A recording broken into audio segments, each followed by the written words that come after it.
হে মালিক, তুমি আমাদের রক্ষাকারী, তুমি আমাদের রিজিক দাতা।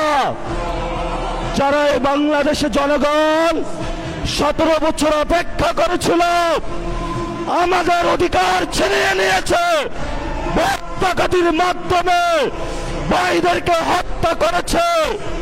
আরশের মালিক, তোমার মালিকের বিচারে আমরা বিচার রেখে গেলাম। তুমি তাদের দৃষ্টান্তমূলক শাস্তি বাংলার মাটিতে জনগণের সামনে করবে।